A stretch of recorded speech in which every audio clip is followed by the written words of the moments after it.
أعوذ بالله بسم الله إن ولي الله وما توفيقي إلا بالله عليه توكلت وإليه أنيب صل وسلم على المكلم ودور يعصم وسن وعائي اللهم صل على سيدنا ومولانا محمد الأمين وسلم عليه وعلى آله وصحبه واجعلني بجائه عبدا معصوما إلى اليقين لا إله إلا الله سيدنا محمد رسول الله صلى الله عليه وسلم وعلى آله الله أكبر لا إله إلا الله ولا نعبد إلا إياه مخلصين له الدين ولو كره الكافرون بسم الله الرحمن الرحيم قال الله في محكم تنزيله الحمد لله رب العالمين الرحمن الرحيم مالك يوم الدين إياك نعبد وإياك نستعين اهدنا الصراط المستقيم صراط الذين أنعمت عليهم غير المغضوب عليهم ولا الضالين والعصر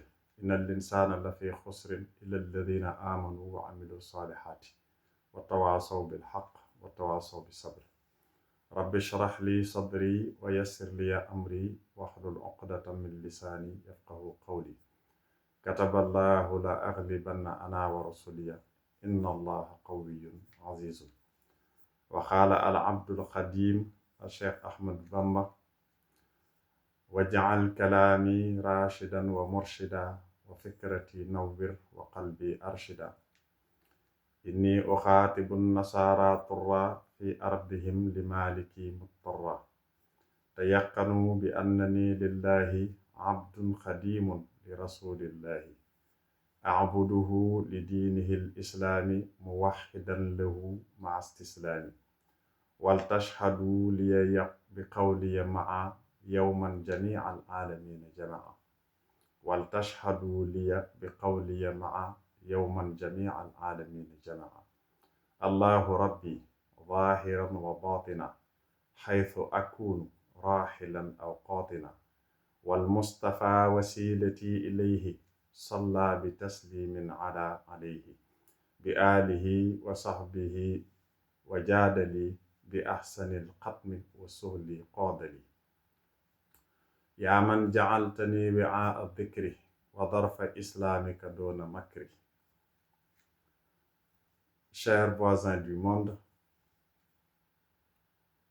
tout d'abord, permettez-moi d'éclaircir un peu sur mon introduction avec ces versets coraniques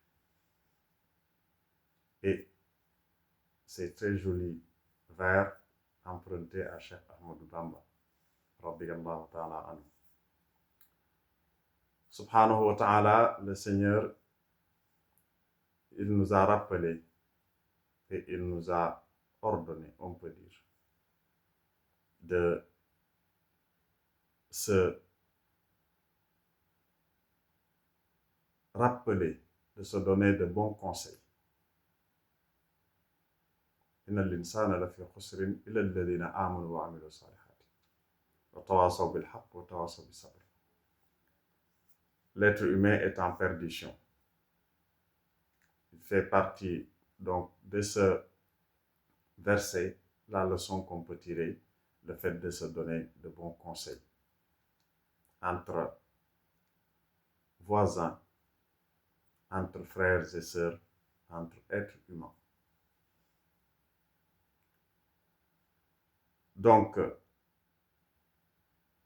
l'objectif de cette entrevue, c'est se faire des rappels. Et je commence par ma personne. Se donner des conseils, des suggestions. Parce que nous avons une chose commune que nous partageons et que personne ne peut s'en approprier laissant l'autre. Personne ne peut exproprier l'autre non plus. Donc, il faut qu'on la partage. Le soir de la Coupe de la CAN 2026, cette finale opposant le Sénégal au Maroc, un commentateur disait qu'il pensait à son enfant qui avait l'âge, plutôt aux enfants qui avaient l'âge de son fils. et qui assistait la scène de la rupture du match ce soir-là, à ces instants. Et que pour lui, ce n'était pas beau. Pour le paraphraser, pour lui emprunter son idée, je dirais, moi, ce qui est en train de se passer aujourd'hui dans le monde, ce n'est pas beau. Ce n'est pas beau, nous tous, nous sommes au courant et nous en sommes conscients. Et nous le déplorons, je pense. Après le match, je suis passé vers les Champs-Élysées et j'ai été frappé par l'imposant dispositif policier qui avait été mobilisé par la France. La France, un pays qui n'est pas africain, même s'il est africain, parce qu'il fait partie du monde. Un pays qui ne participait pas à la CAN. Mais malgré tout ça, elle a puisé de son trésor public pour mobiliser tant de forces policières, tant de matériel, tant d'efforts humains, etc., etc. Et de la même manière aussi, cette même France, c'est un exemple. C'est valable pour tous les autres pays du monde, avait bénéficié des retombées financières directes de la CAN, directes et indirectes. Les économistes peuvent l'expliciter s'il le faut. Ceci conforte la réalité d'aujourd'hui, c'est-à-dire le village planétaire que nous vivons. Ce qui se passe là-bas a des conséquences ici. Ce qui se passe ici a des conséquences ici et là-bas. On n'y peut rien, personne ne peut plus changer cela. C'est une réalité. Ce que nous sommes en train de vivre à cause de l'agression de l'Iran par Donald Trump et Benjamin Netanyahu en est encore une preuve irréfutable. Les pompes de carburant au niveau des pompes est en train de grimper. Ce qui s'est passé entre la Russie et l'Ukraine, dès le début, les conséquences ont été perçues. Quand il y a même un problème de blé, par exemple en Russie, on le sent en France ou ailleurs. Le monde est ainsi fait, on n'y peut rien. Mais ce qui est à notre pouvoir, c'est de faire de sorte que cette chance que tout est lié, on la saisit, on l'exploite, mais on ne l'altère pas.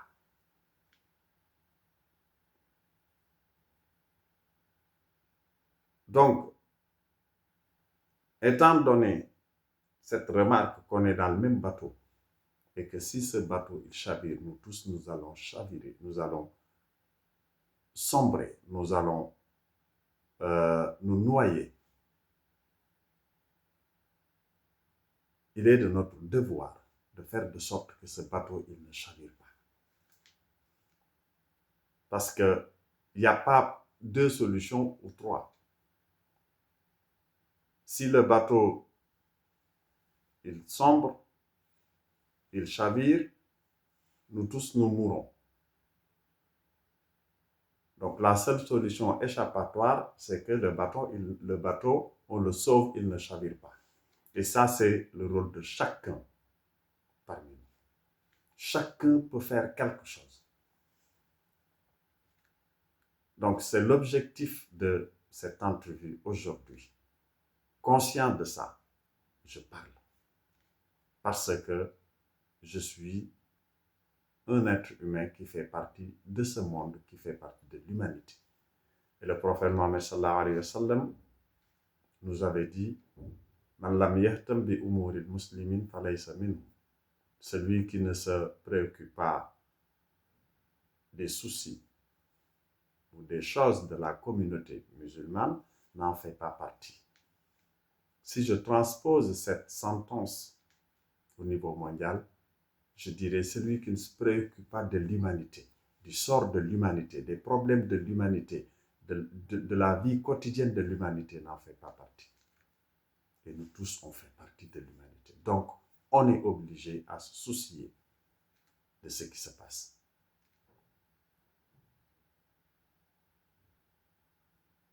Le prophète Mohammed sallallahu alayhi wa sallam toujours nous avait dit Man ra'a minkum munkaran jusqu'à la fin de la sentence. C'est-à-dire celui qui parmi vous voit quelque chose qui n'est pas juste, qui n'est pas bien, voit un mal ou quelque chose qui n'est pas en tout cas souhaitable, doit la changer. En 3 manières. S'il a le pouvoir, il le change par le pouvoir, par la main. S'il n'a pas le pouvoir, il essaie de changer par la parole. S'il ne peut même pas parler, ou bien même s'il parle, on ne l'écoute pas, il change, il essaie de changer la chose en ayant un sentiment profondément regrettable au fond de son cœur. Parce qu'il n'a pas le pouvoir et il n'a pas la parole. Ou bien, s'il parle, il ne sera même pas écouté. Je suis un peu dans ce cas-là. Je ne sais même pas si mes paroles vont servir à quelque chose ou pas. Mais quand même, je parle. Parce que pour moi, c'est un devoir, vu l'état actuel des choses dans ce monde-là. Je vais aborder plusieurs sujets. Aujourd'hui, ça va être peut-être une introduction tout simplement. Mais il y a un pléthore de sujets à aborder, de choses qui ne vont pas. Mais avant tout, permettez-moi d'adresser mes salutations distinguées, mes honneurs et respects au Khalife général des Mourides au Sénégal, Serigne Mouhamadoul Mountakha, petit-fils de Cheikh Ahmadou Bamba, que je citais tout à l'heure.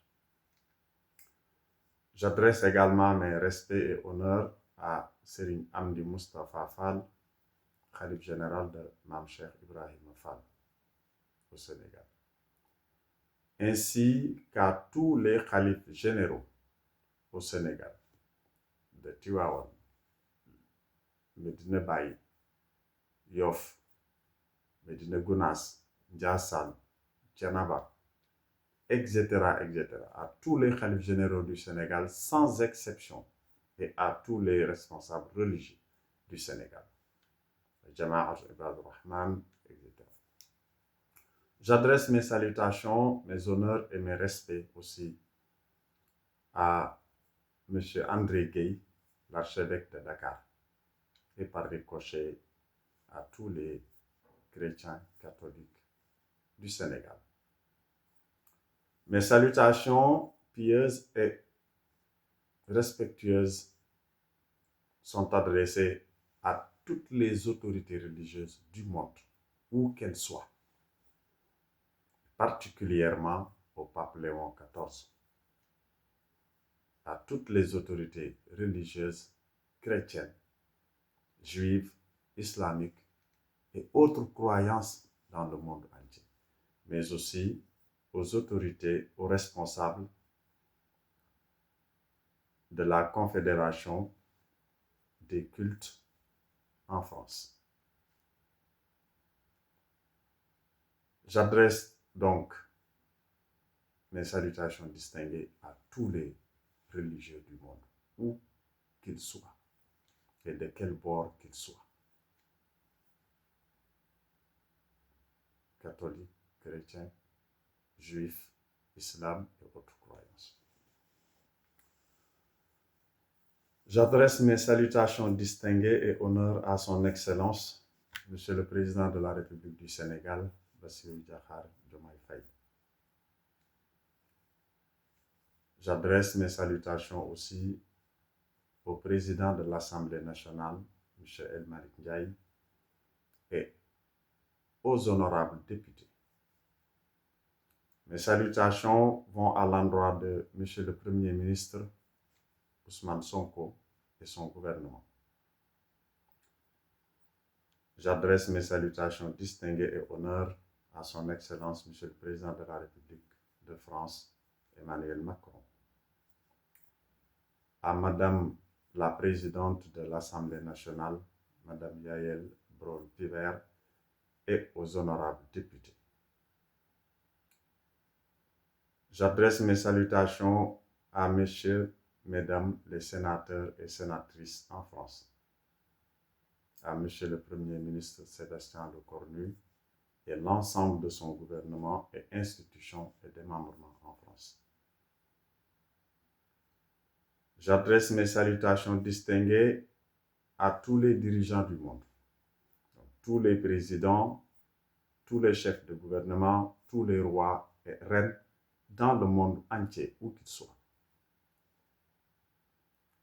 Donc, à tous les chefs d'État et de gouvernement. J'adresse mes salutations distinguées à M. Antonio Guterres, le secrétaire général de l'Organisation des Nations Unies, mais aussi à tous les responsables des institutions et des membres de l'Organisation des Nations Unies. J'adresse aussi mes salutations à tous les responsables des organisations gouvernementales, non gouvernementales dans le monde, à tous les militants pour la paix, la sécurité, la justice, l'écologie dans le monde. J'adresse mes salutations particulièrement à M. le maire de la ville de Touba, à M. Thierno Ndiaye, le chef de quartier de Touba Ndiaré.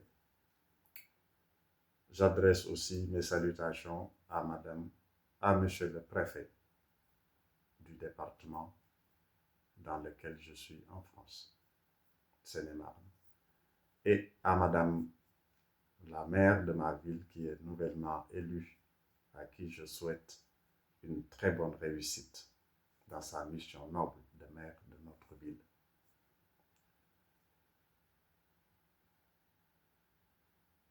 Je félicite les musulmans qui viennent de sortir du Ramadan, ce mois béni. Que Dieu accepte leurs prières, leurs adorations et qu'il les paye comme il l'espère demain. De la même manière, j'adresse mes salutations et félicitations à tous les chrétiens du monde qui sont en train d'observer le carême.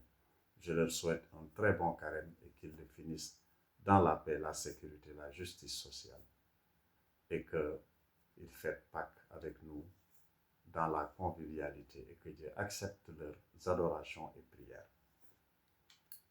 Ainsi qu'à tous les religieux du monde dans leurs adorations, juifs et autres. Je présente mes condoléances pour la perte de Khamenei, le guide de l'Iran, en tant que frère musulman. Je pleure la perte d'un être humain. Toutes les considérations autres mises à part, mais je pleure la perte d'un être humain. Tout d'abord, d'un frère en islam, ensuite. De la même manière, je présente mes condoléances pour la perte d'un grand homme en France, Lionel Jospin. Donc, un être humain, un politique qui fait partie des politiques en France qui ont une certaine posture qui devient de plus en plus rare en France, du genre des anciens jusqu'au président Chirac. Il est de cette catégorie. Lionel Jospin, donc je présente mes condoléances à toute la France pour la perte de ce grand homme. Je remercie Monsieur le ministre de Villepin pour sa posture lui aussi, un politique en France que j'apprécie beaucoup. On se rappelle tous de sa tribune au niveau des Nations Unies à la veille de l'attaque de l'Irak. Il a tenu des propos qui me servent dans cette allocution parce que je partage cet avis concernant la guerre ou l'agression de l'Iran. Je ne saurais aussi avancer trop sans dire aux gens qui parle avec vous, qui s'adresse à vous. C'est une tradition, mais dans la haute morale, l'être humain ne parle pas de lui-même, on doit parler de lui. Mais la tradition littéraire impose un peu cette méthode, même si elle n'est pas d'une morale très haute. L'être humain ne doit pas parler de lui. J'ai fait, je suis. Ce n'est pas de la beauté morale. Mais on est obligé de respecter la règle. Donc, je suis votre frère, votre voisin, Kandji Ibrahima, Khalilullah, de Kermamour, un village au Sénégal. Donc, je suis naturellement sénégalais, africain, citoyen du monde, de croyance musulmane, de conviction religieuse musulmane, qui aime et respecte toute l'humanité, qui souhaite à toute l'humanité ce que je souhaite à ma propre personne. Voilà, en gros, mon identité. L'identité sur laquelle je me base aujourd'hui pour apporter ma pierre à l'édifice mondial que nous partageons, qui nous appartient à nous tous. Je suis aussi, par la force de la nature, français, parce que cela fait 25 ans que je suis en France. Donc, j'ai passé, jusqu'à aujourd'hui, la plus importante partie de ma vie en France. Parce que quand j'arrivais ici, je n'avais pas encore les cheveux gris. Et que 25 ans après, aujourd'hui, j'ai les cheveux gris. J'ai passé, après le cap de la vingtaine, ma vie en France. Donc, c'est la période la plus importante jusqu'à aujourd'hui de ma vie. Donc, je suis naturellement français par cette force des choses. J'ai fait une formation en commerce international jusqu'en Master 1 à l'Université Aix-Marseille. Et j'ai fait aussi un Master 2 à l'Institut d'études politiques d'Aix-en-Provence. Donc, dans le management interculturel et médiation religieuse. C'est ce qui fait que j'ai cette posture aussi aujourd'hui pour m'adresser à vous, chers voisins, chers 8 milliards de voisins dans le monde. Je salue au passage un ami, un promotionnaire qui était député du président Macron, M. N'Djid El Gharaïb, qui a partagé la même classe de Master 2 à Aix-en-Provence avec moi. Je te salue, Mjid.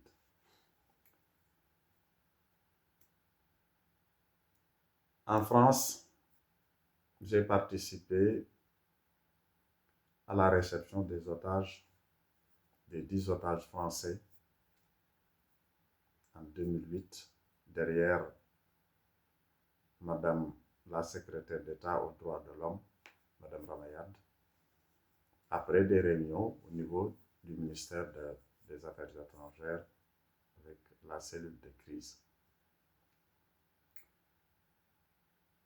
J'ai été associé par le ministre de l'Intérieur, M. Gérard Collomb, au projet Islam en France du président Macron. Je dis Islam en France, souvent en France on dit Islam de France, mais je ne suis pas d'accord de ce terme. Et avec le temps, on aura le temps de dire pourquoi je ne suis pas d'accord, mais je préfère Islam en France ou Islam au Sénégal, Islam au Maroc, etc., comme le judaïsme au Bénin, le judaïsme en Côte d'Ivoire, en France, etc., ou le christianisme au Mali, au Congo, etc. J'ai participé à des émissions à la télévision France 2, surtout l'émission Islam. Je remercie mon amie Marie-Annick, à qui je passe un bonjour. De la même manière, j'ai fait des conférences religieuses en France et ailleurs. J'ai des manuscrits même, pas encore publiés, qui rentrent dans le même cadre de ce que je suis en train de faire aujourd'hui. J'ai écrit un manuscrit que j'appelle Jadbul Qulub ila Salami wal Amni wal Adala awil Istiqam fil Alam. L'attirance des cœurs vers la paix, la sécurité et la justice sociale dans le monde. Ce manuscrit, je l'ai écrit, je pense, en 2010. Quand la dernière virgule que j'ai changée, c'était en 2015. Je regrette que je ne l'ai toujours pas publié, mais ça parle de ce qu'on est en train de parler encore aujourd'hui. Donc c'est d'actualité. J'ai répondu aussi au président Sarkozy à ce qu'il disait à Dakar, que l'homme africain n'est pas rentré dans l'histoire. Dans mes écrits qui ne sont pas encore publiés, je lui ai apporté une réponse, un rectificatif. L'homme africain est bien rentré dans l'histoire. Mais peut-être lui aussi, il est rentré dans l'histoire. Et honneur à lui. Par la grande porte de la prison de la santé. M. Claude Guéant aussi nous avait fait la comparaison des civilisations, ce qui n'est pas censé pour moi. Je lui ai apporté aussi une réponse. Parce que pour moi, des civilisations, elles se valent, elles sont différentes et elles se valent, mais elles ne sont pas comparables. Chaque civilisation est ce qu'elle est. Et toutes les civilisations combinées font la civilisation universelle. Donc on ne les compare pas. J'ai parlé aussi de la loi sur les signes religieux qui touchent beaucoup aussi l'islam, particulièrement les femmes musulmanes en France. Pour ne pas épiloguer même sur cette loi, je dirais que pour moi, personnellement, d'après ma séance islamique, mais aussi ma séance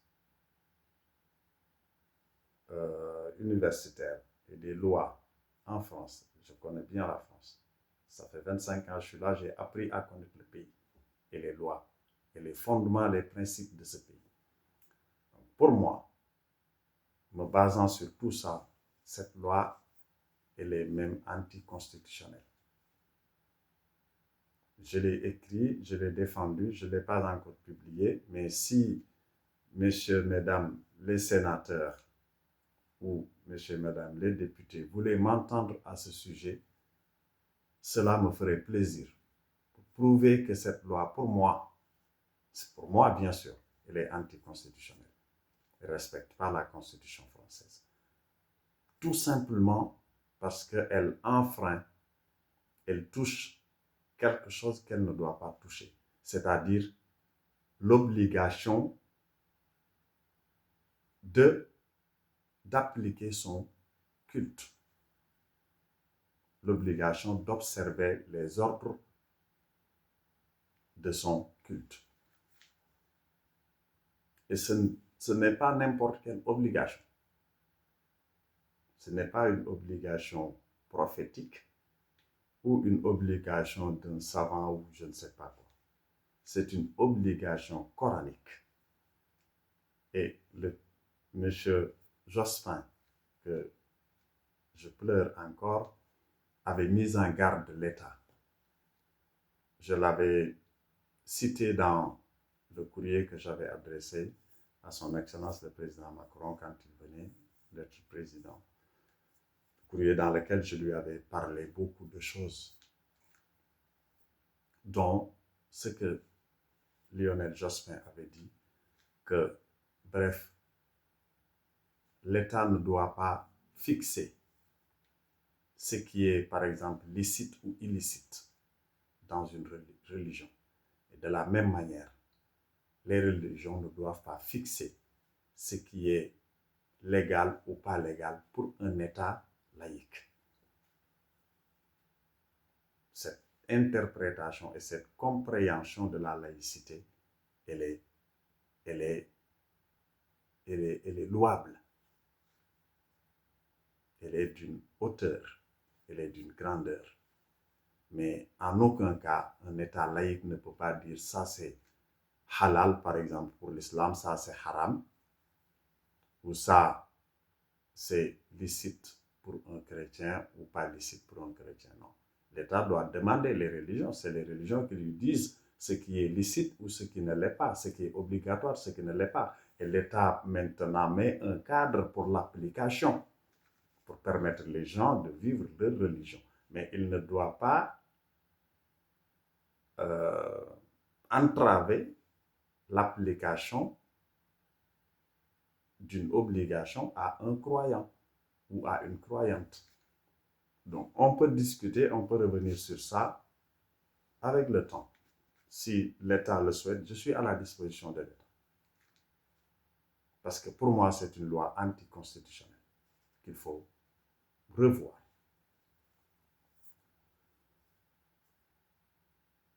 Je suis actuellement aussi intervenant religieux, donc en prison depuis 10 ans, pour apporter ma pierre dans l'édifice toujours, pour être utile à la société planétaire d'une manière générale. Chacun de nous peut faire quelque chose. Du côté du Sénégal, je suis passé au consulat général du Sénégal à Marseille. Brièvement, c'est le consul qui avait besoin de moi et après un moment, c'était un peu une relation qui n'était pas ce qu'il voulait, ou bien ce qu'il souhaitait peut-être, parce que moi je suis quelqu'un qui est un esprit libre, qui dit ce que je pense. Et je fais ce que je pense aussi. Je ne me trahis pas, je ne trahis pas quelqu'un d'autre, je ne trahis pas aussi un État. Donc je ne suis pas un profitable, je ne suis pas quelqu'un qui laisse faire des choses qui sont injustes et que je me taise, je ne dis rien. Parce que moi, mon intérêt y est encore dans la chose. Non, je ne suis pas comme ça. Si j'étais comme ça, je serais ailleurs aujourd'hui. Je me suis rapproché de beaucoup de personnalités dans cette vie. Le président Abdoulaye Wade, je l'ai accueilli ici à Marseille. Mes deux amis avec qui on était dans le comité d'accueil, Aline Badarasek et Ababakar Diop, ils s'en rappellent. Quand le président est parti, il les a amenés même. Mais moi, je suis resté parce que je suis apolitique et que j'ai une tête dure de quelqu'un qui dit ce qu'il pense. Je ne suis pas trop politique, mais je suis engagé politiquement aussi. Je ne suis pas partisan, je veux dire. J'ai soutenu pour le Sénégal lors de l'élection du président Abdoulaye Wade contre Abdou Diouf. J'avais soutenu une autre candidature. C'est au deuxième tour que j'ai voté pour le président Wade. De la même manière, lors des élections de Abdoulaye Wade contre Macky Sall, etc., j'avais soutenu Ibrahim Fall. Donc, j'étais l'un des représentants du candidat Ibrahim Fall ici à Paris. De la même manière, lors des élections de 2024, j'avais pris ma position aussi. Je soutenais le candidat Mary Teuw Niane, qui est actuellement le ministre conseiller du président Diomaye Faye.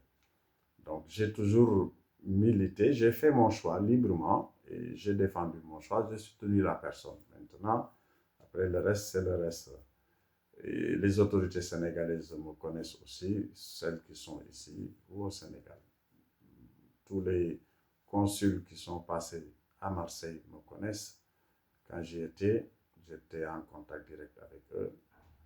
L'ambassadeur du Sénégal ici à Paris me connaissait particulièrement, celui qui vient de partir, M. Sey. Il a mon numéro, j'avais son numéro. De la même manière, le consul général du Sénégal à Marseille, M. Diallo aussi, qui est parti suite à l'élection du président Diomaye Faye. Les nouveaux, je n'ai pas encore pris contact avec eux, mais j'ai toujours été en contact avec mes autorités ici et au Sénégal. Donc, je suis quelqu'un qui est connu. J'ai toujours donné mes contributions aussi. Quand c'était très chaud au Sénégal, entre Macky Sall et Ousmane Sonko, j'ai fait même des vidéos comme aujourd'hui, appelant le président Macky Sall à libérer les Sénégalais en annonçant qu'il n'est pas candidat pour apaiser les esprits, mais aussi appelant Ousmane Sonko, comme il a une maîtrise, une adhésion de la jeunesse derrière lui, qu'il les calme et qu'il ne les amène pas les appelle pas dans la rue, pour qu'il n'y ait pas de violences, des pertes humaines. J'ai fait ces vidéos, elles sont là encore sur YouTube. C'était mon avis, ma position. Donc, je suis quelqu'un qui est connu. Si c'est en France, donc comme j'ai dit, à la préfecture de résidence, à la mairie de ma ville, au niveau du ministère de la Justice, ministère de l'Intérieur, tout le monde a mes contacts si quelqu'un en a besoin. De la même manière au Sénégal aussi, comme j'ai dit, le directeur de cabinet du président a mes contacts et d'autres autorités. L'ancien ministre de l'Intérieur, M.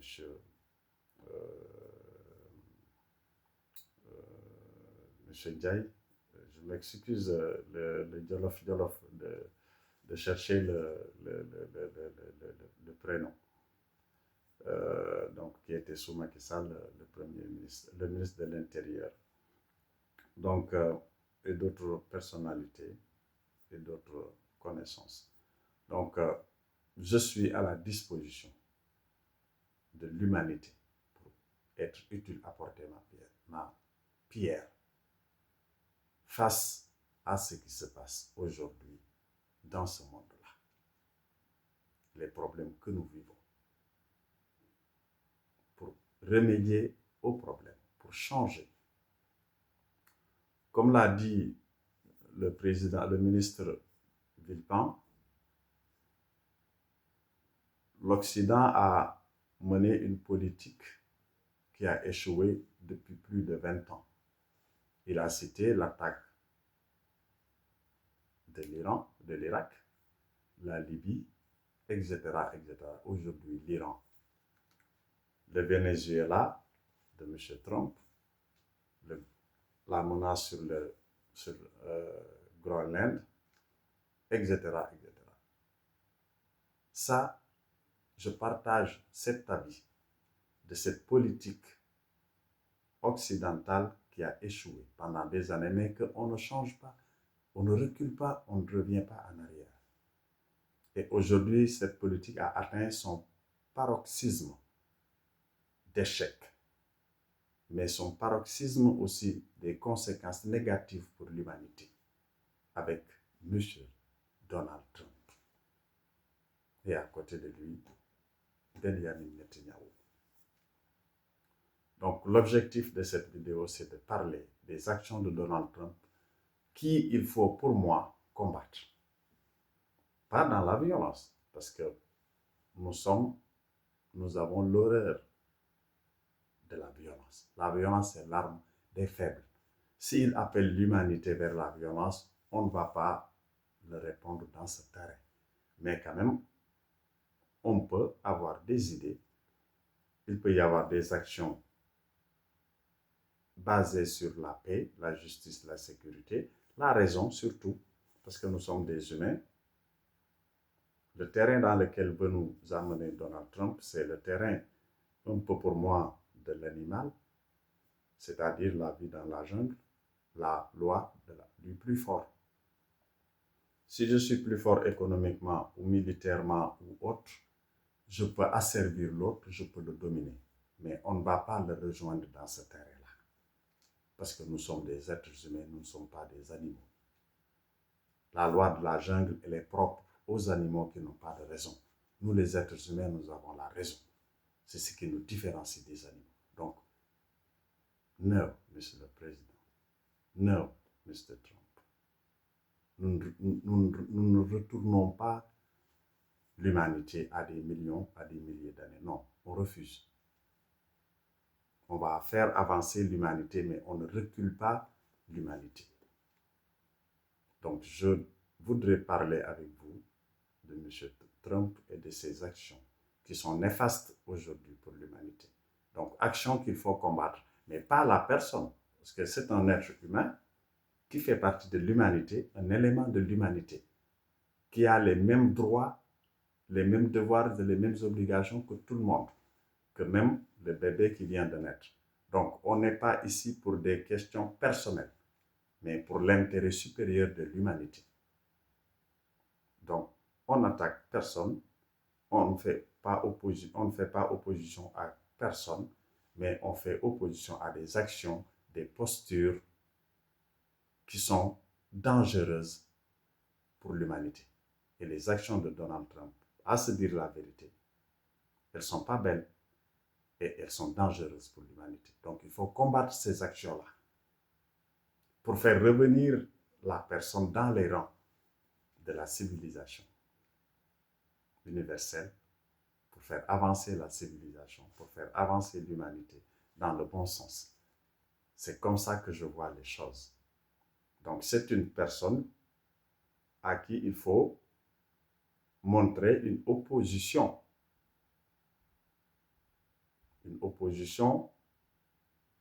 intelligente, responsable, mais basée sur la raison et en dehors et en marge de la violence. La violence, c'est l'arme des faibles. C'est l'arme des animaux. C'est l'arme de la vie animale, mais pas dans la vie humaine. La vie humaine, nous ne connaissons pas la violence. La violence, c'est la barbarie. C'est le recul de l'humanité. Donc, on ne va pas vers ce sens-là. Il y a des possibilités. Pourquoi pas depuis un moment, depuis qu'il a commencé, les chefs d'État du monde, les chefs de gouvernement, vous à qui on a confié les destinées du monde, pourquoi vous ne l'avez pas convoqué depuis lors? Pourquoi vous ne faites pas des condamnations fermes de ces actions? Pourquoi vous ne l'attaquez pas à la CPI pour l'arrêter? Pourquoi? Pourquoi aujourd'hui, on n'annule pas la Coupe du Monde aux États-Unis et qu'on attribue l'organisation à un autre pays? C'est possible. Mais pourquoi on ne fait pas tout ça? Cela pourrait au moins lui faire réfléchir. Par exemple, quand il y a eu l'idée, la mauvaise idée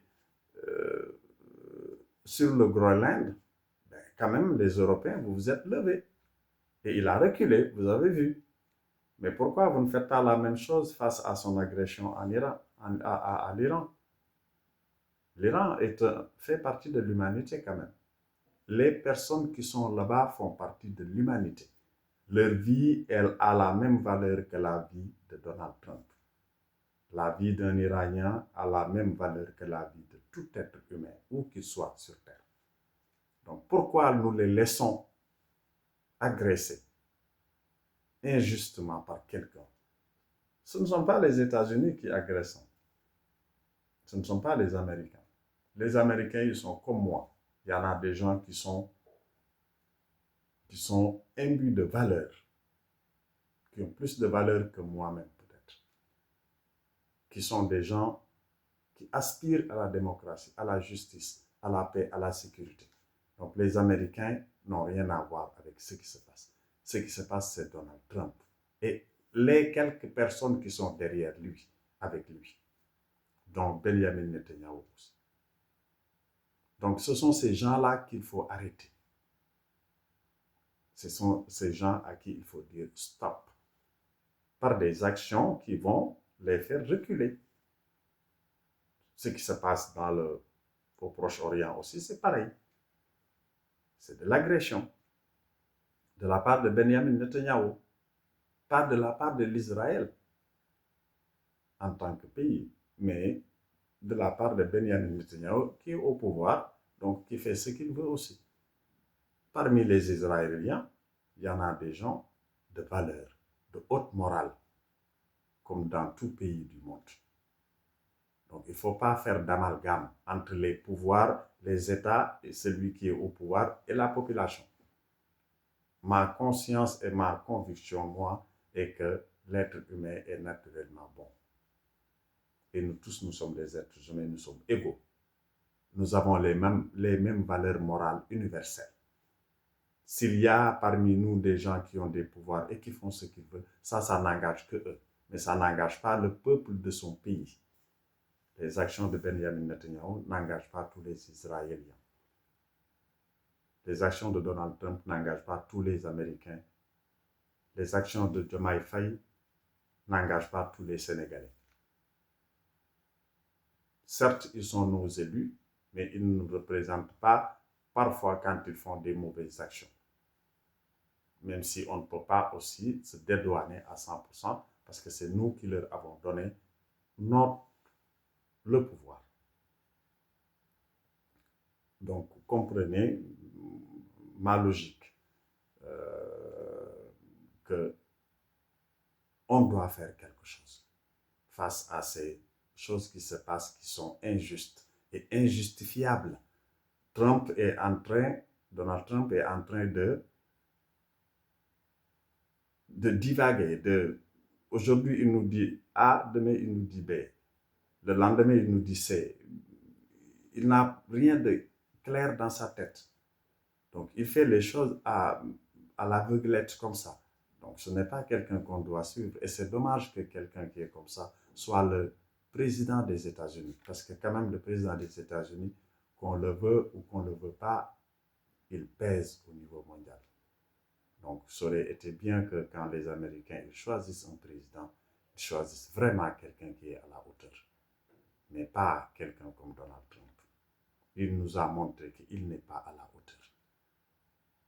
Donc, j'appelle les Américains à le combattre les premiers.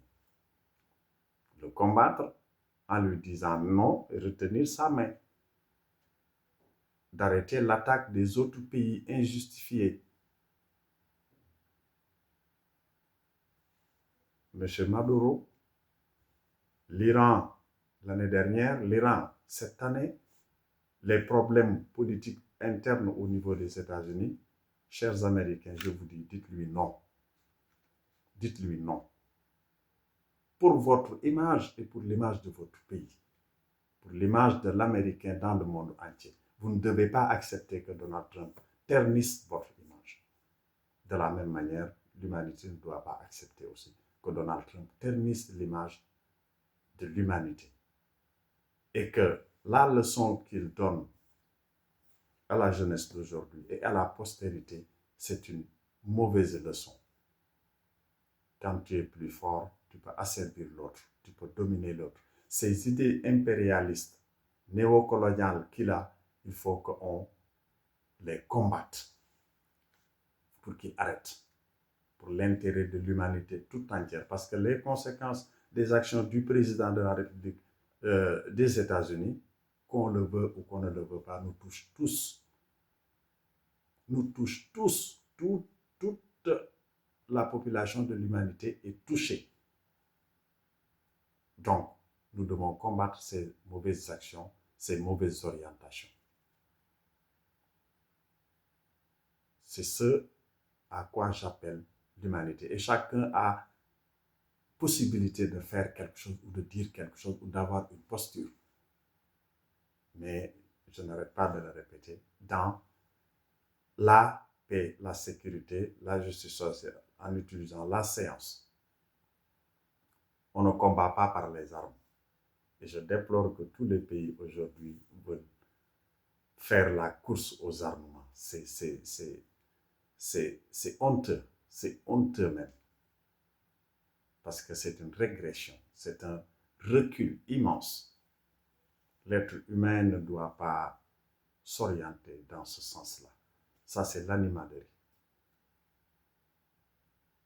Les armes, c'est pour tuer, mais on n'est plus des humains. Nous sommes des humains quand même. Comment quelqu'un puisse penser vraiment à ça, au lieu de dire, je vais faire quelque chose qui est utile à la personne. Mais à la place, je fais quelque chose qui élimine la personne, qui tue l'humanité. C'est vraiment regrettable. Et tous les jours, malheureusement, on entend les États parler de armement. C'est honteux, surtout en Occident, en Europe. Donc, on ne répond pas à Donald Trump par la violence. Le Wolof, il dit, c'est-à-dire, si l'âne te donne un coup de sabot et que tu lui rends un coup de sabot, tu es un âne comme lui. Mais non, tu ne vas pas lui rendre un coup de sabot. Tu vas réagir, mais d'une autre manière, avec la politesse, avec la morale, avec. Surtout l'intelligence, la science. Cheikh Ahmadou Bamba, quand la France lui avait accusé de mener la guerre sainte, c'est une autre histoire entre la France et Cheikh Ahmadou Bamba. C'est une longue histoire, une histoire pas trop belle de la part de la France. Et, si vous regardez sur Internet, vous allez en savoir un tout petit peu, même si les archives sont cachées quand même. Mais Cheikh Ahmadou Bamba s'en est sorti haut la tête, une seule personne. Il a été exilé par la France pendant 8 ans au Gabon, ensuite 5 ans en Mauritanie, ensuite 5 ans en résidence à Thiéyenne, ensuite 12 ans en résidence surveillée à Diourbel. Donc plus de 33 ans de captivité. Pourtant, il n'avait pas une seule aiguille pour faire mal. Moi, j'adopte cette philosophie, cette manière de combattre, cette manière de faire la guerre, si on peut l'appeler une guerre. Il avait dit وَمَقَالُكُمْ إِنِّي أُجَاهِدُ صَادِقٌ إِنِّي لِوَجْهِ اللَّهِ جَلَّ أُجَاهِدُ إِنِّي أُجَاهِدُ بِالْعُلُومِ وَبِالتُّقَى عَبْدًا خَدِيمًا وَالْمُهَيْمِنُ شَاهِدُ. Si vous m'accusez de mener le djihad, donc c'est pas aujourd'hui quand même qu'on a commencé à employer ce terme, parce que ça c'était des années 1800, 1900.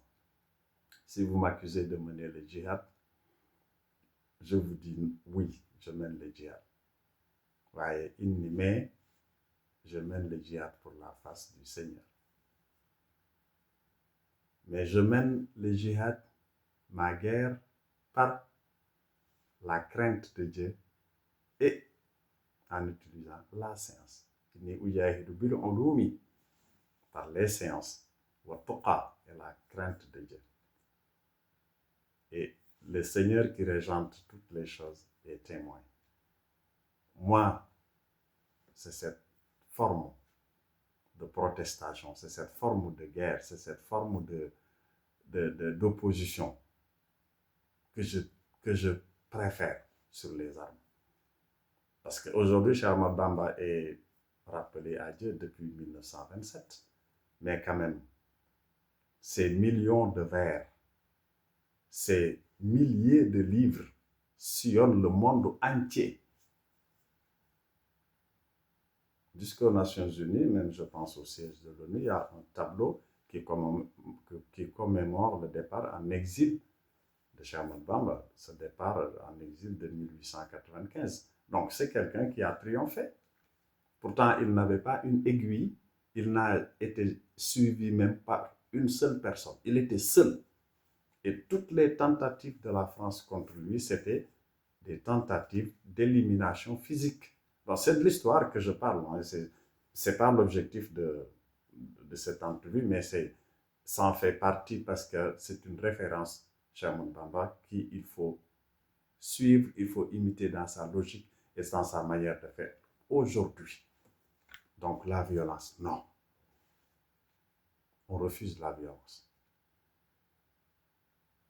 Et on va réussir contre Trump. On va réussir contre tout dirigeant, toute personne qui veut faire reculer l'humanité. Parce que faire reculer l'humanité, c'est la prolifération des armes. C'est l'utilisation de la violence. Nous, on dit non à ça. Je déplore profondément toutes ces attaques qui ont eu lieu, qui se sont soldées par des échecs, comme l'a dit Dominique de Villepin. On a menti à l'humanité. L'Irak, on nous avait dit qu'on combat l'Irak parce qu'il y a des armes chimiques, mais à la fin, nada, rien, nothing, dara, chipota. Pourtant, on a continué, on a attaqué encore la Libye, pareil, pour éliminer quelqu'un. Peut-être, pour moi, à mon avis personnel, je peux me tromper, mais c'était l'intérêt. Les États-Unis, l'attaque de l'Irak, c'était les États-Unis. Mais l'attaque de la Libye, c'était l'intérêt d'un Français pour qui il fallait que Kadhafi disparaisse. Mais aussi l'intérêt de l'État français que les projets de Kadhafi n'arrangeaient pas. C'est mon avis personnel, je peux me tromper, mais c'est mon avis, ma conviction. C'est les deux objectifs qui ont poussé à éliminer les guides libyens avec l'aide des États-Unis et des autres alliés. Mais c'est un échec, parce qu'on a vu les conséquences. Malgré ça, on continue aujourd'hui encore. Jusqu'à quand? Ce qui doit s'arrêter, c'est l'attaque d'un pays par un autre pays. Ceci m'amènera à aborder l'Organisation des Nations Unies, qui est aussi derrière, un peu derrière tout ça. Parce que c'était l'espoir de l'humanité. Une organisation qui est démocratique, qui est juste, qui est équitable, qui gère au-dessus, au-delà des États, des affaires internationales. C'est une organisation utile, certes. Elle a beaucoup œuvré pour l'humanité, certes, mais elle n'est pas parfaite. Elle n'est pas cette organisation démocratique qu'on pense. Elle n'est pas cette organisation équitable qu'on pense. Elle n'est pas cette organisation juste qu'on pense. Il y a beaucoup de défauts, il y a beaucoup de failles, il y a beaucoup de problèmes. Il y a beaucoup d'injustices au niveau de l'ONU. Donc, monsieur le secrétaire général et messieurs les chefs d'État, de gouvernement, je vous appelle à réformer l'Organisation des Nations Unies. C'est une organisation qu'il faut réformer pour qu'elle soit efficace et plus utile. Le droit de veto doit disparaître. On ne peut pas tous être égaux, mais il y a des gens qui ont une vote qui a plus de valeur que le vote de l'autre. Non. Je suis un citoyen sénégalais, tu es un citoyen sénégalais, ta vote et ma vote doivent avoir la même valeur. Mais on ne peut pas que tu es président du Sénégal, ta vote elle est supérieure à ma vote, mais donc on n'est plus égal, on n'est plus égaux. Donc un pays ne peut pas avoir un droit de veto, son vote, il peut bloquer ou débloquer quelque chose, et que moi, un autre pays, ma vote ne fait rien du tout. Donc ça, c'est du bluff, vous m'excusez. C'est du saupoudrage au visage des gens de nous dire qu'on est égaux, mais réellement, dans la pratique, on n'est pas égaux. Donc le droit de vote, de veto doit disparaître pour qu'on soit égaux. Le droit de membre permanent aussi doit disparaître. Donc pour qu'il y ait un tout petit équilibre, une toute petite équité au niveau de l'Organisation des Nations Unies. Mais aujourd'hui, il n'y a pas d'équité, il n'y a pas d'équivalence, il n'y a pas de justice, il n'y a pas de démocratie. Parce que la démocratie, il faut qu'il y ait la justice d'abord, il faut qu'il y ait l'équité d'abord. Mais s'il n'y a pas d'équité, on ne peut pas parler de démocratie. Donc l'Organisation des Nations Unies, elle est importante, elle est utile. Elle a joué beaucoup de rôles et elle continue de jouer beaucoup de rôles. Je le remercie pour ça. Et tout le monde en est conscient. Mais quand même, c'est une organisation imparfaite et pas tout à fait démocratique. Donc il faut la changer, il faut la repenser, il faut vraiment tout remettre à terre et reconstruire l'organisation. Mais sur des bases démocratiques, réellement. Donc j'appelle tous les chefs d'État et de gouvernement du monde, tous les dirigeants du monde, les dirigeants politiques, à vraiment aller dans ce sens-là de la réforme de l'Organisation des Nations Unies, pour qu'elle soit respectée aussi. Parce que nous avons vu que Donald Trump ne respecte même pas l'organisation. Il a créé son conseil pour la paix à lui. Et je regrette certaines personnalités comme Tony Blair qui rejoignent cette organisation. Non, il y a des gens, M. Blair, qu'il ne faut pas fréquenter parce qu'ils sont voués à l'échec, ils sont destinés à sombrer. Et si vous êtes avec eux, vous allez être voué à l'échec, vous allez sombrer avec eux. Quand leur soleil va se coucher, le vôtre va coucher en même temps. Donc, je regrette vraiment que vous ayez accepté cette main de Donald Trump parce que vous ne devriez pas. Vous ne devriez pas. Vous avez fait quand même quelque chose pour l'humanité qui est plus élogieux que ce qu'est en train de faire Donald Trump. Donc, l'Organisation des Nations Unies doit être repensée et refaite pour qu'elle soit une organisation juste, démocratique et une organisation d'équité. La question des armes chimiques doit être abordée sérieusement. On ne peut pas attaquer l'Irak pour des armes chimiques donc, qui n'existaient pas. On continue d'attaquer jusqu'à aujourd'hui des pays pour des armes chimiques, alors que les pays qui les attaquent, ils ont les armes chimiques. C'est ce que je disais tout à l'heure, il n'y a pas d'égalité, il n'y a pas d'équité. Tu ne peux pas détenir des armes chimiques et dire que les autres n'ont pas le droit d'avoir les armes chimiques. Pourtant, c'est des citoyens du monde comme toi, c'est des êtres humains comme toi, c'est des pays comme ton pays. Les États-Unis ne doivent pas détenir des armes chimiques et dire qu'aucun autre pays ne doit plus l'avoir, ou bien la France ne doit pas détenir des armes chimiques et dire qu'aucun autre pays n'a pas le droit de les avoir. Si réellement vous le faites pour l'intérêt de l'humanité, ce que vous devriez faire, la première chose est que l'ONU, l'Organisation des Nations Unies et l'Agence internationale sur l'énergie atomique organisent la destruction de ces armes chimiques que vous avez. Toutes les puissances atomiques, chimiques du monde doivent se désarmer.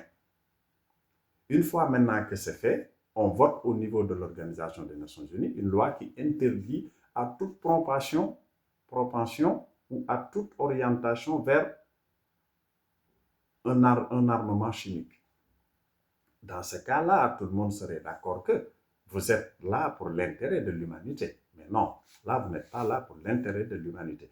Vous défendez votre intérêt personnel, l'intérêt de votre pays, la dissuasion, la force, la supériorité militaire, la supériorité en armement. C'est ce que vous défendez, mais vous ne défendez pas les intérêts de l'humanité. Parce que si vous défendiez les intérêts de l'humanité, vous seriez désarmés les premiers. Mais je ne peux pas être d'accord que mon voisin, il a son couteau, et moi, je veux acheter un couteau, il me dit non, tu n'en as pas droit en tant que père de famille. Moi, j'ai le droit d'avoir un couteau dans le quartier. Il n'y a que moi qui vais avoir le couteau. Celui qui lève les yeux ou lève la tête, je lui coupe la tête. Je suis le gendarme du quartier, mais personne d'autre ne doit en avoir. Non, non, non, non. Désarmez-vous.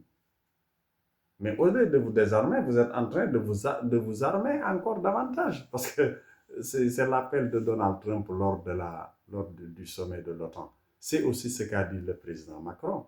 Monsieur le Président, je ne suis pas d'accord avec vous. Je déplore cette posture. Dissuasion ou armement dissuasif, non. Tout ça, c'est leurrer l'humanité. Mais vous êtes là pour vous armer. Et ça, c'est dommage. Parce que vous avez attaqué l'Irak pour ça. Et derrière, vous vous armez. Vous avez attaqué tant de pays pour ça. Vous avez asphyxié tant de pays à cause de ça. Mais vous avez le droit quand même de vous armer. Non. La France, les États-Unis, la Chine, la Corée, l'Allemagne, la Belgique, l'Italie, l'Espagne sont des pays qui ont les mêmes droits et devoirs que tous les autres pays du monde. Vous ne devriez pas avoir des privilèges que d'autres pays n'ont pas. Ça, ce n'est pas une démocratie, ce n'est pas une équité, ce n'est pas une justice. Donc, ne nous leurrons pas. Soyons justes vis-à-vis de nous-mêmes.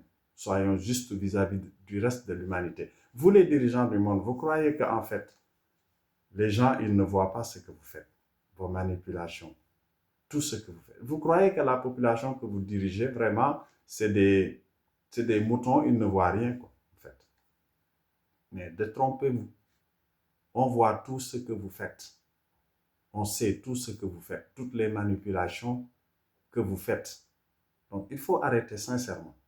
Il faut que tout cela s'arrête, tout cela cesse pour qu'il y ait la justice, la paix, la sécurité dans ce monde-là.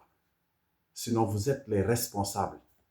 Parce que je suis sûr et certain que les Français lambda, le Français lambda qui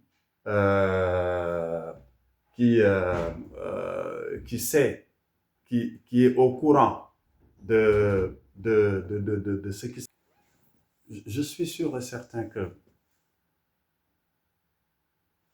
les citoyens français ou les citoyens chinois ou les citoyens russes ou les citoyens israéliens,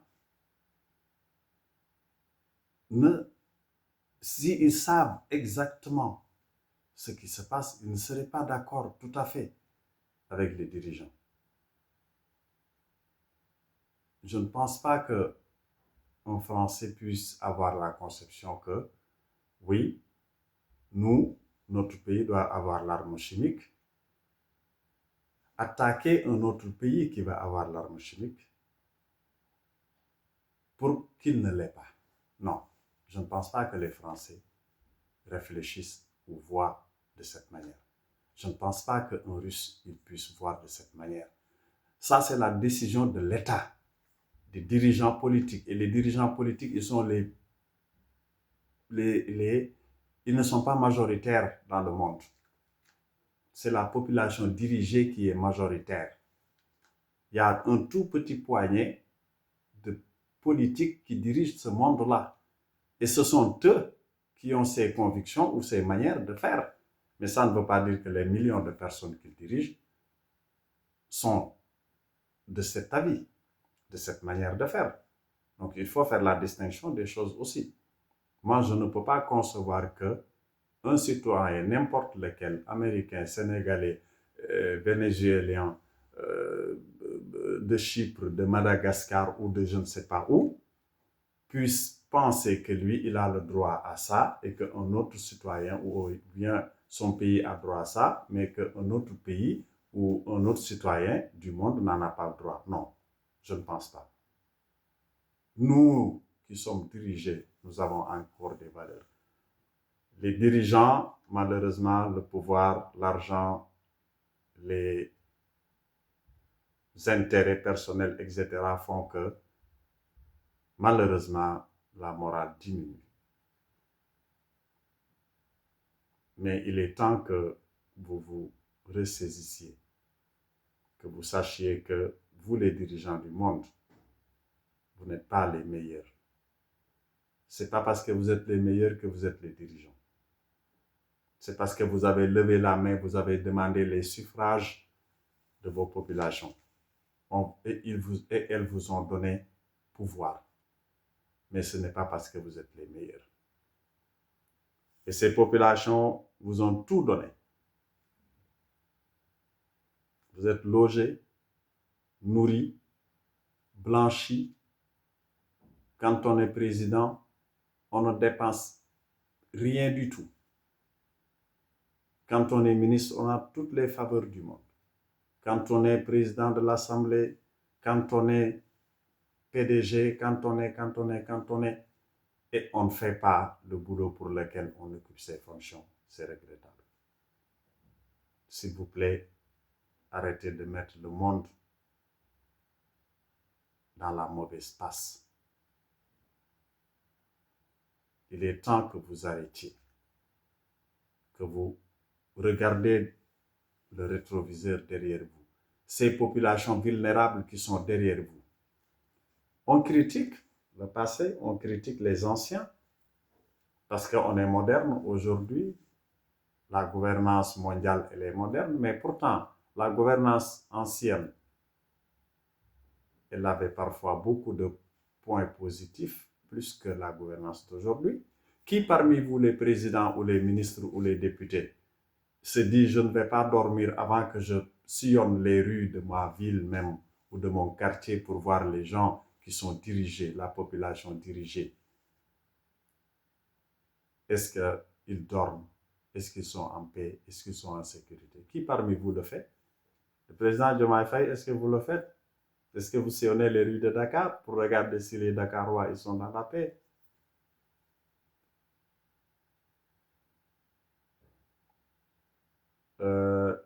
L'Amir al-Mouminin, le deuxième calife de l'islam, Sayyidina Omar radiyallahu ta'ala anhu,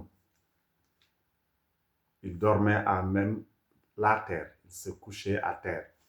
Il sillonnait la ville pour voir est-ce que tout le monde a mangé, tout le monde dort, etc. avant qu'il ose dormir. Sayyidina Omar ibn Abdul Aziz, pareil, il disait que si une épine pique quelqu'un, je suis responsable parce que c'est moi qui suis le responsable de la communauté. Si un animal tue même un autre animal dans la forêt, je suis responsable. Qui parmi les dirigeants du monde contemporain voit ainsi?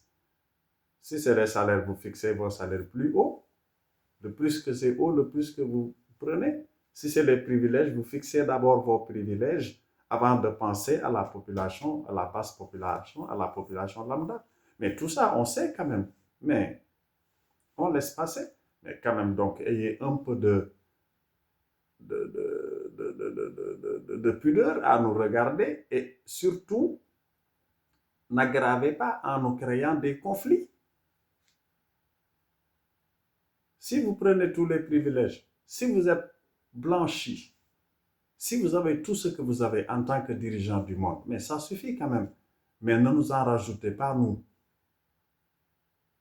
En rajouter, c'est nous créer des conflits dont nous serons, nous, les victimes, et pas vous. Pas vous.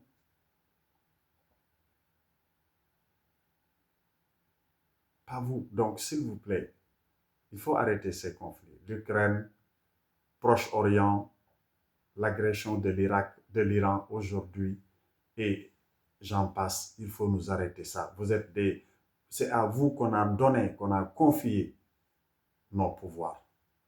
Donc, s'il vous plaît, de grâce, faites ce qu'il faut faire. Faites le boulot, comme on dit. Si vous ne le faites pas, garde à vous. Garde à vous. Parce que vous aurez trahi. Vous aurez trahi. Et chacun de vous, avant de devenir ce qu'il est, président ou chef d'État ou roi ou je ne sais pas quoi, il a juré. Il a juré. Donc, respectez les sermons que vous faites. Respectez les sermons que vous faites. Donc, ceci est une introduction par rapport de tout ce que j'ai à dire et tout ce que je veux dire. On aura l'occasion de continuer avec le temps, petit à petit. Et si, par la grâce de Dieu, j'ai la possibilité de publier mes écrits, parce que tout ce que je suis en train de parler, j'ai tout écrit déjà depuis les années 2008, 2009, 2010. Et malheureusement, c'est d'actualité. Si on sortait tout aujourd'hui sans changer une virgule, on aurait dit que c'était aujourd'hui. Et donc ça, c'est regrettable, ça, c'est dommage. Ce n'est pas ce que j'aurais souhaité à l'humanité. J'aurais souhaité que ce que j'avais écrit en 2008 ou 2010 ou 2009 ne se confirme pas aujourd'hui. Mais malheureusement, c'est ce que nous vivons. Donc j'appelle toute l'humanité, tous les chefs d'État et de gouvernement à vraiment se ressaisir. De tous bords, sans exception. Certes, Donald Trump est au paroxysme aujourd'hui de l'anarchie, de la barbarie même, vous m'excusez du terme, parce que ce qu'il fait quand même, ce n'est pas une société humaine, c'est une société animale. Et l'animal, c'est la barbarie. Mais quand même, les chefs d'État et de gouvernement, vous n'êtes pas blancs comme la neige. Il n'y a pas que Donald Trump qui fait, parce que quelqu'un qui doit même dénoncer, s'il ne dénonce pas, il est complice. Donc moi, c'est pour ça que je ne veux pas être complice de ce qui se passe dans ce monde-là. Vous êtes les plus aptes, les plus placés à dénoncer, à agir. Donc je vous invite à cela. Je vous invite à cela. Tous les chefs d'État et de gouvernement du monde, sans exception. Donc revoyez-vous, revoyez vos postures, vos politiques, vos actions et les conséquences qu'elles ont sur nous, la population lambda. Ayez pitié de nous, s'il vous plaît. C'est nous qui subissons les conséquences. Le litre d'essence, aujourd'hui, s'il est très cher, est-ce que le président, lui, il le sent? Mais non, il ne le sent pas. Le ministre qui se déplace dans des voitures luxueuses de l'État, est-ce qu'il sait est-ce qu'il sent le prix? C'est du saupoudrage. C'est nous qui avons les problèmes, mais pas vous. C'est moi qui achète mon litre de carburant, moi, personnellement. Mais le président du Sénégal, il n'achète pas le carburant. Il ne le paye pas de sa poche. Tout le carburant qu'il brûle, c'est au dos du contribuable.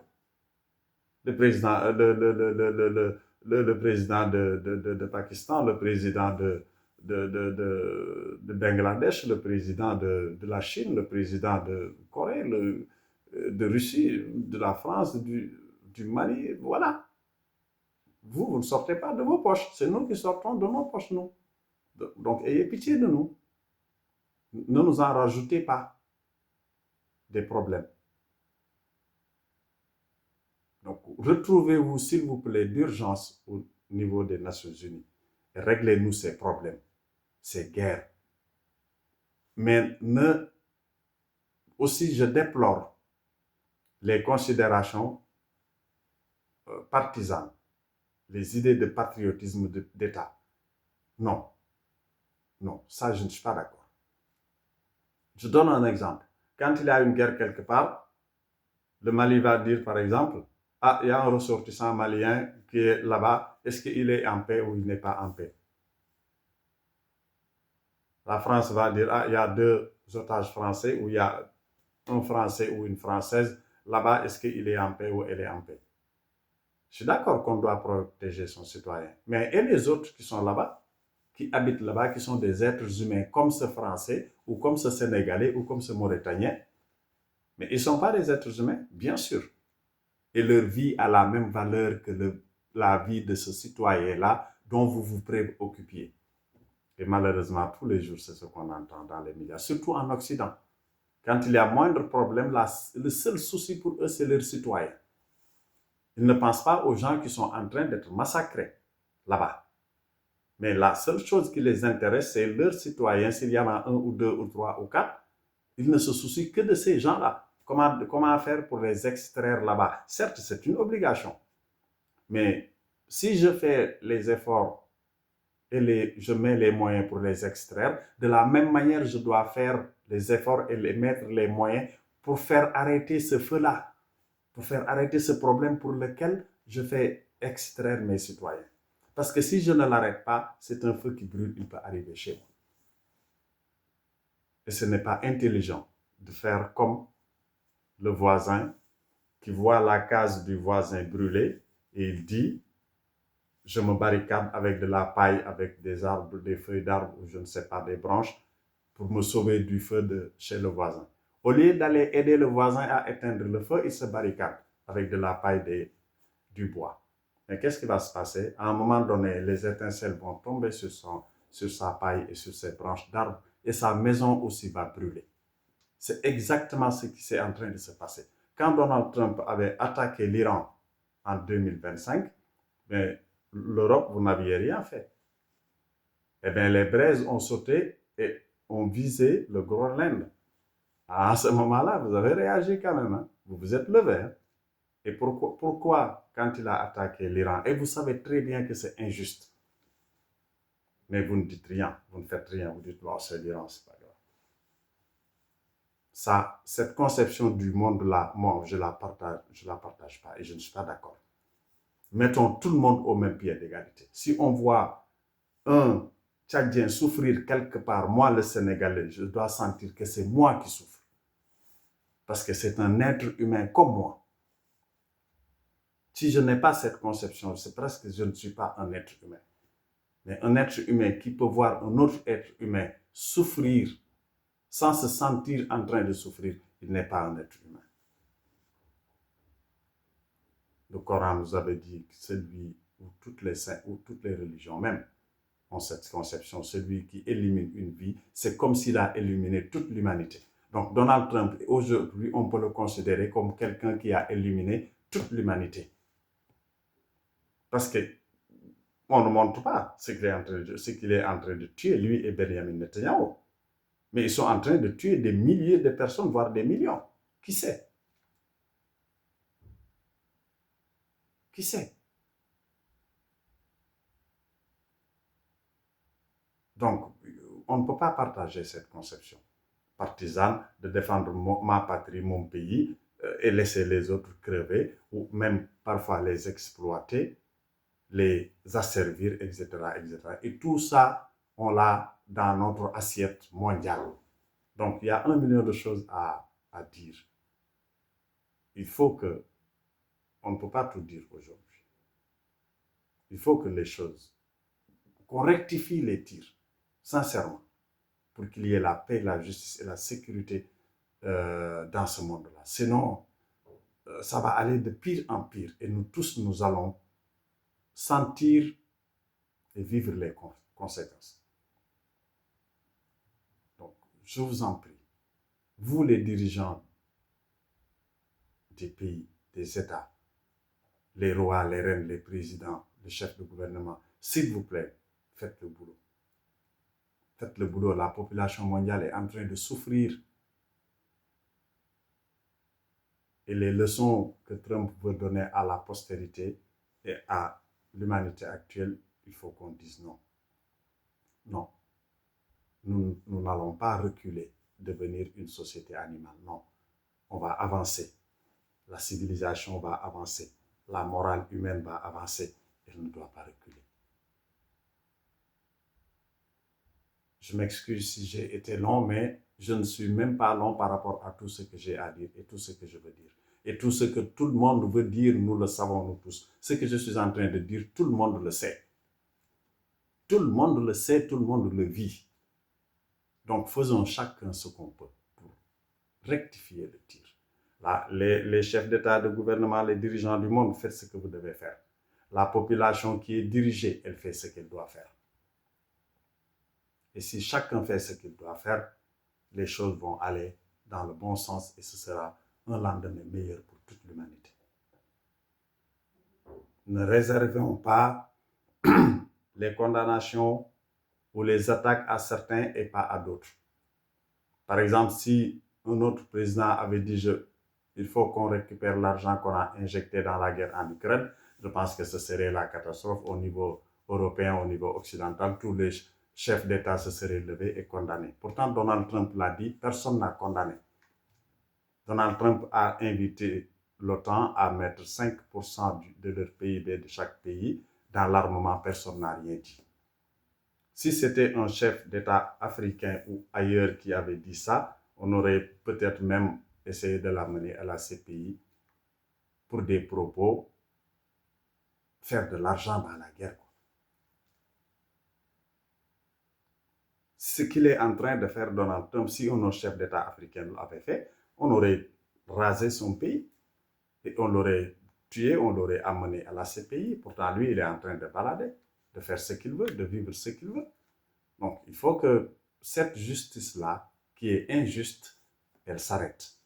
La justice, elle doit être faite pour tout le monde et au même pied d'égalité. Mais pas une justice à, à plusieurs vitesses. Non. Qui est réservée à certaines personnes, certaines postures, certains profils, etc. et non à d'autres. Non.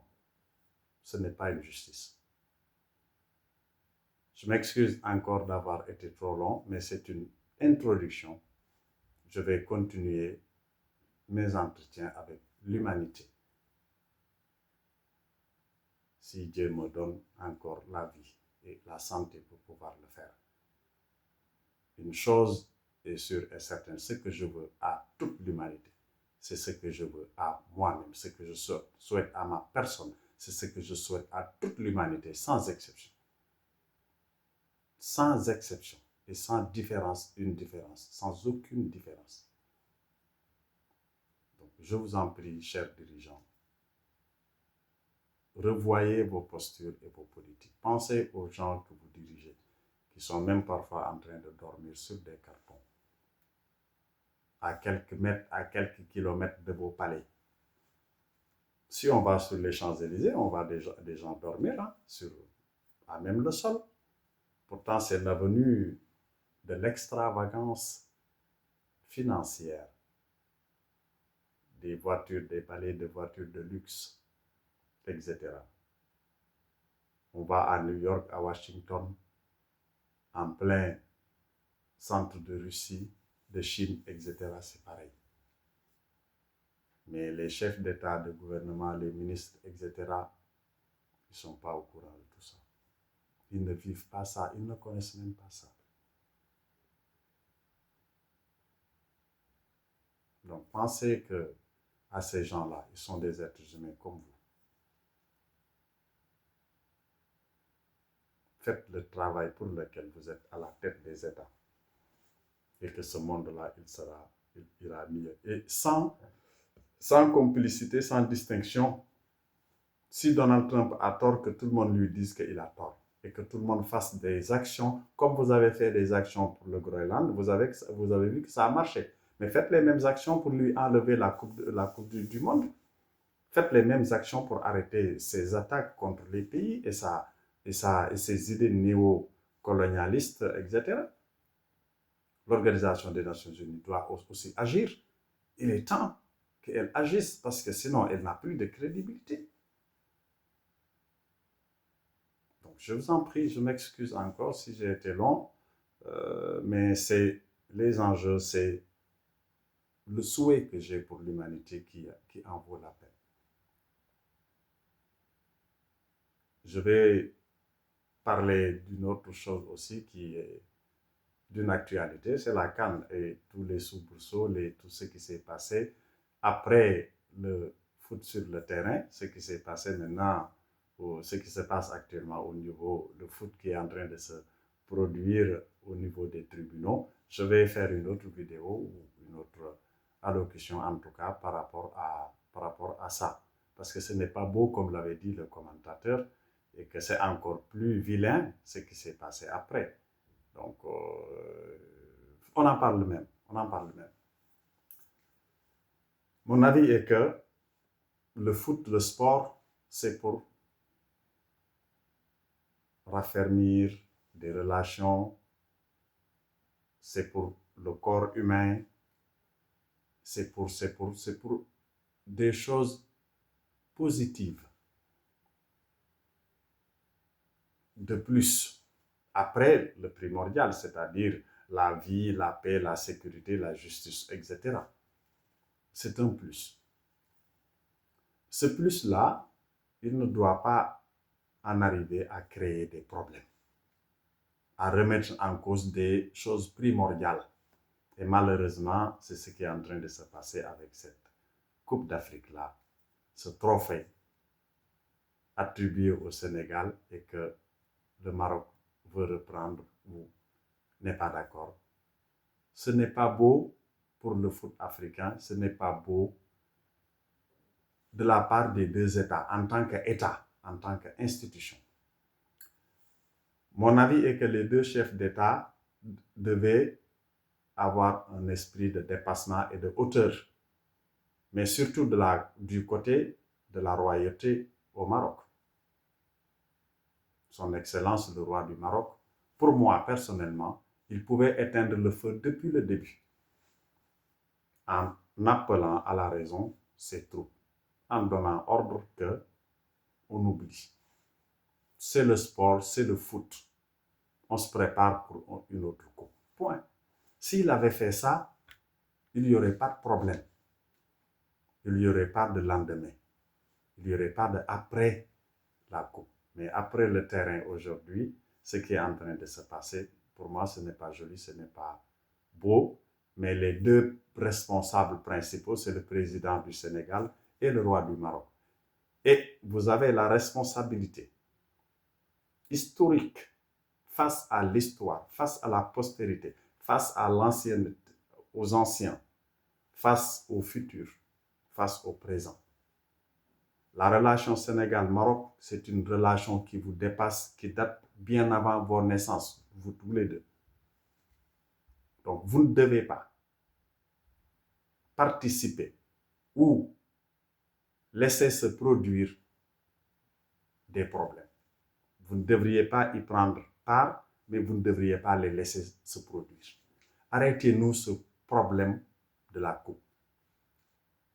Et vous avez les possibilités de l'arrêter. Le roi du Maroc, si vous aviez interpellé vos troupes depuis votre fédération ou les responsables du foot marocain depuis et leur dire laissez ça, laissez tomber, je pense qu'ils ne vous auriez pas désobéi. Donc s'il vous plaît, moi c'est l'idée que j'ai. Arrêtez-nous ce problème-là. Et ça, pour l'arrêter, ça vient plus du côté du Maroc. C'est pas que je suis sénégalais, mais vraiment la vérité est que aussi ça doit venir plus du côté du Maroc que du Sénégal. Parce que le Sénégal, on l'a traîné devant la justice, donc c'est un justiciable, il va répondre. Mais celui qui commence, qui appelle à se faire juger, qui appelle l'autre à la justice, c'est lui qui doit désister. Voilà. Donc pour moi, c'est le Maroc qui doit plus jouer le jeu vraiment sportif, de fair play, diplomatique, pour vraiment arrêter ce problème-là. Mais de l'autre côté aussi, le Sénégal en a une part de responsabilité. Ne cédons pas à la confusion. Ne laissons pas Satan semer le problème entre le Sénégal et le Maroc. Le Sénégal et le Maroc sont au-dessus du foot. Ils sont au-dessus du sport.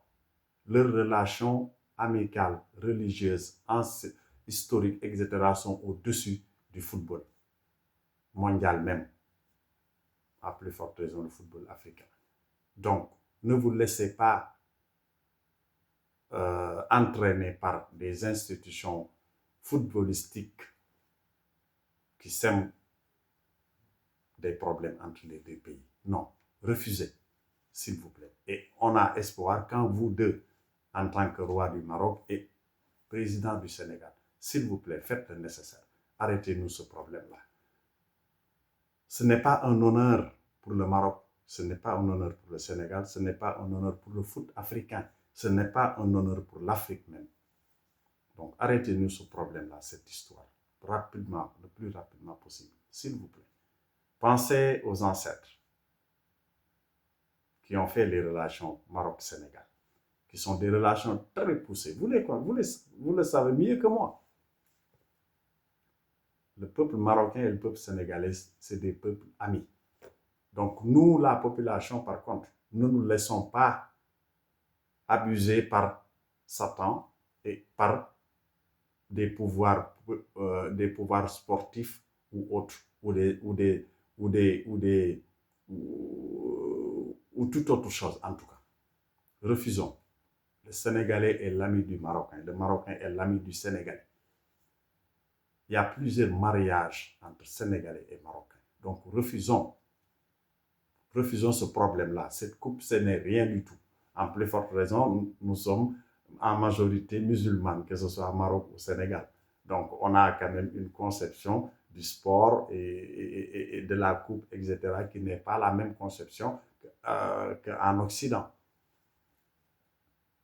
Ça, en tant que musulmans, ça ne doit pas vraiment nous amener à avoir des problèmes. Ce serait regrettable. Et vous le savez mieux que moi, c'est en train de créer quand même des problèmes. Et il faut les arrêter. Il faut couper court à ces problèmes-là, Son Excellence le Roi, Son Excellence le Président de la République du Sénégal et les institutions footballistiques qui sont derrière vous. Donc je vous appelle vraiment à nous arrêter cette histoire-là parce qu'elle n'est pas belle, comme l'avait dit le commentateur. Et ce qui se passe dans le monde aussi, ce n'est pas beau. Donc il faut qu'on arrête tout ça. S'il vous plaît, arrêtons ça et passons à autre chose. Passons à autre chose. Donc, mon avis, voilà, c'était ça. Et, je ne suis pas juriste aussi, mais quand même, je ne défends pas le Sénégal aussi. Mais je ne sais pas, dans les règles du football, est-ce que toute l'équipe doit quitter le terrain ou bien s'il y a quelques joueurs qui sont dans le terrain ou pas, ça a une conséquence. Quand même, le Sénégal, les Lions, les Lions de la Teranga, ils n'avaient pas quand même tous quitté le terrain. Ça aussi, c'est un élément, peut-être que la justice du TAS va tenir compte ou je ne sais pas quoi. Mais en tout cas, vous les chefs d'État, arrêtez-nous ce problème-là. Arrêtez-nous ce problème. Ce n'est pas joli, ce n'est pas élégant, ni du Maroc, ni de la part du Maroc, ni de la part du Sénégal. La Coupe d'Afrique, c'était pour raffermir les relations, c'était pour divertir la population africaine, la population mondiale, c'était pour divertir les gens qui sont fans de foot, etc., mais pas pour les vraiment nous servir ce plat-là qu'on est en train de nous servir. Je m'excuse, c'était une digression, mais une digression aussi qui en vaut la peine, parce que c'est toujours dans le cadre des relations qui doivent se faire et des choses qui doivent se faire dans ce monde-là. J'apprécie à sa juste valeur le passage du Premier ministre Ousmane Sonko au Maroc pour apaiser. C'est un déplacement de haute facture. Je l'apprécie hautement. C'est comme ça. C'est ce que nous attendons de vous, les politiques. De la même manière, le déplacement de Ségolène Royal en Algérie tout récemment, c'est pareil. Avant le déplacement du ministre français. Donc, s'il n'avait pas le déplacement de Ségolène, peut-être qu'il n'y aurait pas le déplacement du ministre. Donc, voilà ce qu'il faut faire. Voilà ce que vous comprenez, c'est ça que je veux. C'est ça que je souhaite au monde. qu'un président qui reste pendant un moment, il n'a même pas de nouvelles de l'autre président, il prend son téléphone, il l'appelle. Ah, monsieur le président, vous allez bien, comment ça se passe dans votre pays, etc. Et la population, etc., etc. C'est ça que nous voulons. Mais pas des présidents qui se lancent des flèches pour nous montrer qu'ils sont en train d'agir. Mais vous n'agissez pas par des flèches qui sont des pics. Non, on ne veut pas de ça, de vous, les dirigeants du monde. Quand vous vous lancez des flèches, ça doit être des flèches positives, des flèches de haute morale, comme le déplacement de Ségolène Royal en Algérie pour apaiser, pour renouer le dialogue, la diplomatie, remettre la machine diplomatique, comme le déplacement de Ousmane Sonko, comme la médiation du Pakistan pour le conflit iranien. Mais tous les pays doivent faire la même chose pour que ce conflit il s'arrête rapidement. Sinon, c'est la catastrophe pour l'humanité. C'est la catastrophe pour le monde entier. Donc, s'il vous plaît, arrêtez-nous ce conflit-là. Chaque président, chaque chef d'État, de gouvernement, chaque personne doit faire ce qu'il peut ou ce qu'elle peut pour que ce conflit s'arrête rapidement. Donc, félicitations au Pakistan. Chapeau.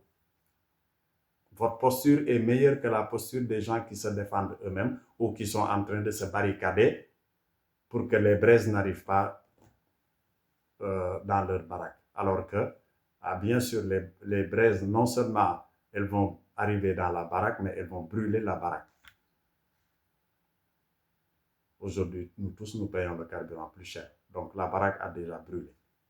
Donc, s'il vous plaît, arrêtez-nous ces conflits. Je m'excuse si la vidéo a été longue, mais on aura le temps de discuter encore et encore des autres sujets. Vive la paix, vive la justice sociale dans le monde, vive la sécurité, vive l'Afrique, vive l'humanité.